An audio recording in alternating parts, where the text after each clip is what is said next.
سورہ یونس کی آیت نمبر 28 اور 29 کی طرف ہم چلتے ہیں،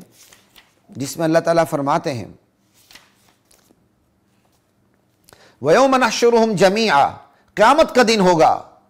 ہم جمع کریں گے لوگوں کو، جنہوں نے شرک کیا ان کو بھی جمع کریں گے، ان ہستیوں کو، ان بزرگوں کو بھی جمع کریں گے، ان بتوں کو بھی جمع کریں گے، ان برے اور اچھی ہستیوں کو بھی جمع کریں گے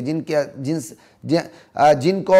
خدا کے ساتھ شریک ٹھہرایا گیا۔ پھر ہم کہیں گے رکو رہو، ٹھہرو اپنی جگہ پر، مکانکم، اپنی جگہوں پر کھڑے رہو، مکانکم یعنی الزموا مکانکم،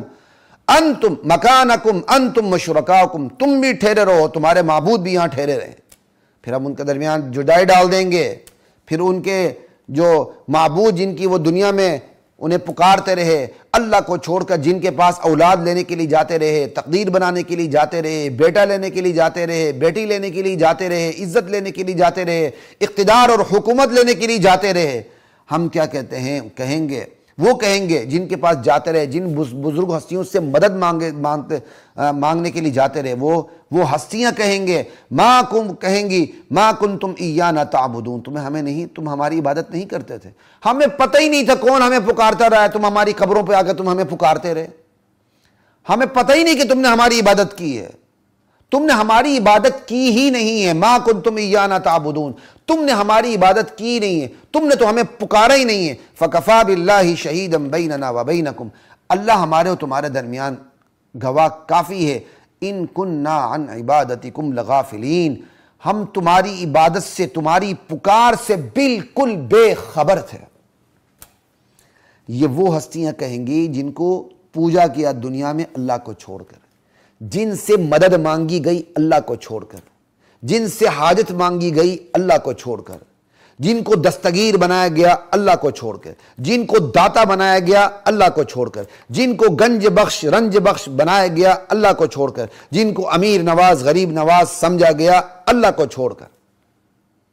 جن کو خدائی اختیارات دے کے لوگ مخلوق ان کے پاس حاضر ہوتی رہی اور ان کو پکارتی رہی، ان کو اپنی مدد میں بلاتی رہی، یہ سب کے سب کہیں گے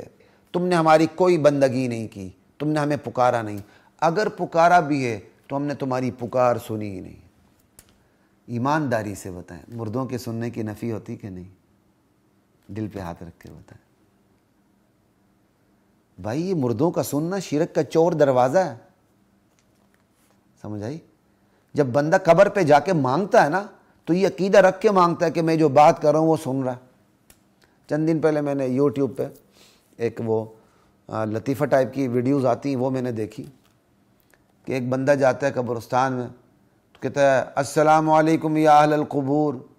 تو وہ قبر کے پیچھے چھپا ہوا بندہ کہتا ہے وعلیکم السلام عبد الشکور، وہ الٹے پاؤں دوڑ لگا دیتا ہے۔ خیر یہ تو مزاحیہ ویڈیو بنی، لیکن ایمانداری سے بتائیں آج بھی جو لوگ کہتے ہیں مردے سنتے ہیں، وہ جا کے اور جواب بھی دیتے ہیں، وہ جا کے السلام علیکم یا اہل القبور کے اور واقعی جواب آ جائے وعلیکم السلام یا عبد الشکور، وہ وہیں تو ٹھنڈا ہو جائے گا، ادھر ہی لملیٹ ہو جائے گا۔ بھئی اگر تمہارے سننے کا عقیدہ ہے مردے سنتے ہیں، سمجھ آئی بات کی، تو پھر ڈرنا کیا ہے؟ پھر گپ شپ کرو، بخیر راغلے، سمجھ آئی؟ کیا حال ہے، ٹھیک ٹھاک ہو، دنیا کی باتیں کرو، آرام سے بیٹھو، پھر تو جدائی نہیں ہے نا۔ ابا جی قبر میں باہر بیٹھا ہوں، اپنے ابا سے گفتگو کر رہا ہوں۔ کاش مردے سنتے، خدا کی قسم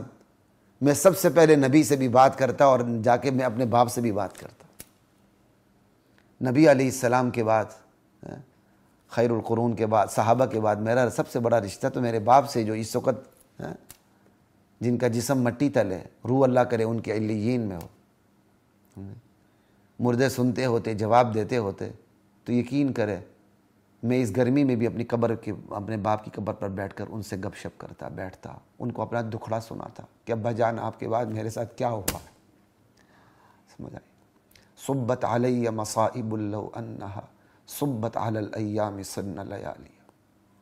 پھر پتا تھا